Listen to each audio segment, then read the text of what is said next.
প্রথম পর্ব। পুকুরের ধারে সেই মেয়েটি। রাত্রি তখন প্রায় 10টা বাজে। গ্রামের আকাশে চাঁদটা আধো মেঘে ঢাকা, বাতাসে হালকা ঠান্ডা, পুকুরের জলে কুয়াশার আস্ত পরত। রাহুল হাঁটছিল একা, হাতে একটা টর্চ, কাঁধে ব্যাগ। শহর থেকে ফেরার পথে শর্টকাট ধরে নেমে এসেছে গ্রামের এই অচেনা রাস্তা দিয়ে।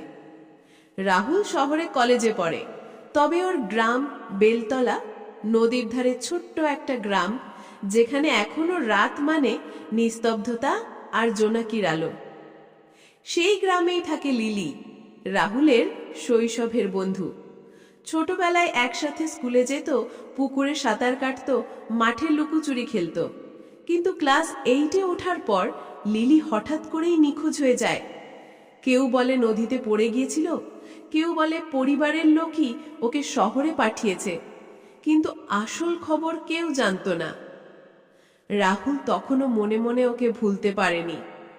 যত বছর কেটে গেছে ততই লিলি মুখটা মনে পড়েছে, ওর হাসি, ওর চোখের সেই অদ্ভুত দৃষ্টি।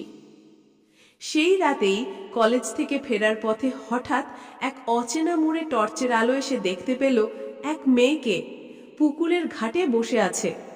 চুল খোলা, পরনে সাদা জামা, জলে পা ডুবিয়ে বসে গুনগুন করছে এক মৃদু সুরে।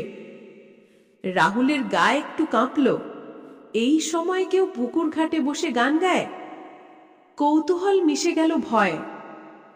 এই শোনো, কে তুমি? রাহুল টর্চের আলো ফেলল। মেয়েটি মুখ তুলল, হেসে বলল, চিনতে পারোনি রাহুল? রাহুল যেন হঠাৎ স্থির হয়ে গেল। চেনা কণ্ঠস্বর, চেনা চোখ। লিলি! তুমি তুমি লিলি? রাহুলের গলা কাঁপছে। মেয়েটি হালকা মাথা নাড়ল। হ্যাঁ, আমি লিলি। তুমি এত বছর পরও মনে রেখেছ? রাহুল ধীরে ধীরে এগিয়ে গেল। তুমি কোথায় ছিলে এতদিন? সবাই তো বলেছিল তুমি মারা গেছো। লিলি একটু হেসে বলল, সবাই যেমন ভাবে তেমন তো সব সত্যি নয় রাহুল। ওর হাসিটা ছিল মিষ্টি, কিন্তু তাতে এক অদ্ভুত ঠান্ডা ছোঁয়া। রাহুল একটু অস্বস্তি অনুভব করল। চলো, আমি তোমাকে বাড়ি পৌঁছে দিই। লিলি হঠাৎ বলল, আমার বাড়ি এখন পুকুরের ধারে, চলো তোমাকে কিছু দেখাবো। রাহুল টের পেল ওর গা দিয়ে শীতল হাওয়া বয়ে যাচ্ছে, কিন্তু তবু যেন একটা অদ্ভুত টান কাজ করছে।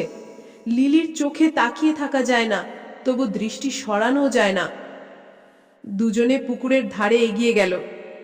চাঁদের আলোয় পুকুরের জল রূপালী হয়ে উঠেছে।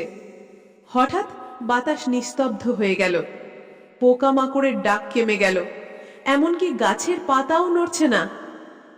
লিলি ধীরে ধীরে বলল, রাহুল, তুমি জানো আমি কেন হারিয়ে গিয়েছিলাম? রাহুল মাথা নাড়ল। না, কেউ কিছু বলেনি। আমি এখানেই ছিলাম, ঠিক এই পুকুরেই। ওর কণ্ঠস্বর নিচু হয়ে গেল। এক রাতে এই পুকুরেই কেউ আমাকে ডুবিয়ে মেরেছিল। রাহুলের গায়ে কাঁটা দিল। কি বলছো তুমি? লিলি শান্ত মুখে তাকিয়ে রইল।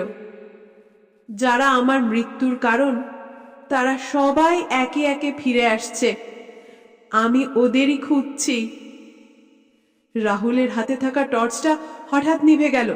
চারদিক অন্ধকার, কুয়াশার মধ্যে লিলির সাদা পোশাক শুধু ঝলসে উঠছে।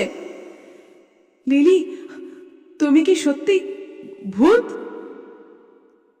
লিলি ধীরে ধীরে হাসল, চোখ দুটি যেন জ্বলজ্বল করছে। তুমি ভয় পাচ্ছ?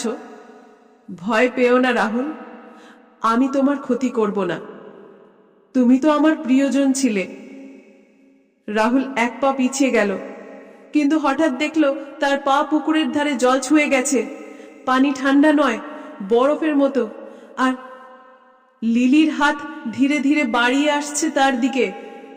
ঠিক তখনই কোথাও থেকে একটা তীব্র আওয়াজ, যেন কোনো মহিলা চিৎকার করছে, রাহুল পেছনে ঘুরিস না। রাহুল মুহূর্তের জন্য স্থির হয়ে গেল। পেছনে কেউ নেই, কিন্তু আবার সেই আওয়াজ, ঘুরিস না। টর্চ হঠাৎ জ্বলে উঠল। সামনে কেউ নেই, লিলি অদৃশ্য। রাহুল দৌড়ে গ্রামে ফিরে গেল। হাঁপাতে হাঁপাতে বাড়ির দরজা বন্ধ করে দিল। মা জিজ্ঞেস করলেন, কি হয়েছে এত রাতে?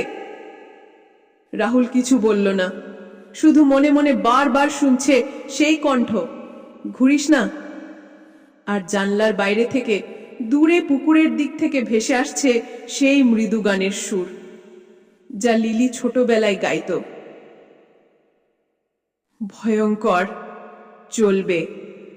পরের পর্বে রাহুল জানতে পারবে লিলির মৃত্যুর রহস্য, গ্রামের পুরনো পুকুরের ইতিহাস, আর কে সেই অদৃশ্য কণ্ঠ যা তাকে বাঁচিয়েছিল।